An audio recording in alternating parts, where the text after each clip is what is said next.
নজর রাখবো পরবর্তী সংবাদে। রাতের অন্ধকারে দুঃসাহসিক চুরি এক বৃদ্ধ মহিলার বাড়িতে ঢুকে এবং জানা গেছে এই ঘটনা সংঘটিত হয়েছে বিশালগড় থানাধীন গোকুলনগর রাস্তার মাথা এলাকায়। ঘটনার বিবরণে জানা গেছে যে গতকাল অর্থাৎ সোমবার বিকেল বেলা বৃদ্ধ মহিলা ওনার মেয়ের বাড়িতে বেড়াতে যান। ঘরে তালা দিয়ে আজ সকালবেলায় ওনার পুত্রবধূ দেখতে পায় যে ঘরের তালা ভেঙে রয়েছে। পরবর্তী সময়ে পুত্রবধূ আশেপাশের লোকজনকে খবর দেয় এবং খবর দেয় তার শাশুড়িকে, এবং ওই বৃদ্ধ মহিলা বাড়িতে এসে ঘরের সমস্ত জিনিসপত্র লণ্ডভণ্ড এবং শোকেস ভেঙে রয়েছে। সঙ্গে সঙ্গে খবর দেয় বিশালগড় থানায় এবং বৃদ্ধ মহিলা তিনি জানিয়েছেন যে প্রায় নগদ টাকা এবং স্বর্ণালংকার সহ 1 লক্ষ টাকার জিনিস নিয়ে চম্পট দিয়েছে চোরের দল। কি বলছেন তিনি, শুনুন।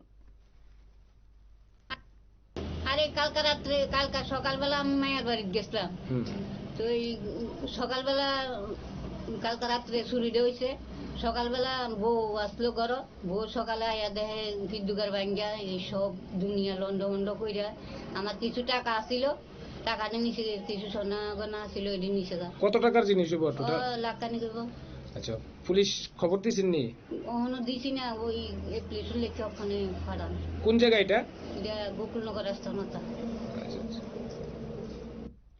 আপনারা শুনলেন ওনার বক্তব্য, এবং আশ্চর্যের বিষয় হচ্ছে যে এই বৃদ্ধ মহিলার বাড়ি জাতীয় সড়কের পাশে, এবং বলতে পারেন যে জনগণের প্রশ্ন হচ্ছে যে যদি পুলিশ প্রশাসন প্রত্যেকদিন টহলদারি দিত তাহলে হয়তো বা এই বিষয়গুলি ঘটতো না, এবং এই ধরনের চুরি চিন্তায় বিভিন্ন অসামাজিক কাজকর্ম কিছুটা হলেও রোধ পেত বিশালগড় মহকুমা এলাকায়। প্রত্যেকদিন কোনো না কোনো চুরি চিন্তায়ের মতো ঘটনা ঘটেই যাচ্ছে, কিন্তু পুলিশ বা বিশালগড় থানার বড়বাবু এবং মেজর বাবু এই নিয়ে কোনো কর্ণপাতই করছে না, হেলদোল নেই তাদের।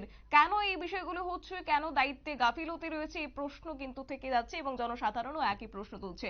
সংবাদ আপাতত এই পর্যন্তই। পরবর্তী আপডেটের জন্য চোখ রাখুন শুধুমাত্র নিউজ ভ্যানগার্ডের পর্দায়। নমস্কার।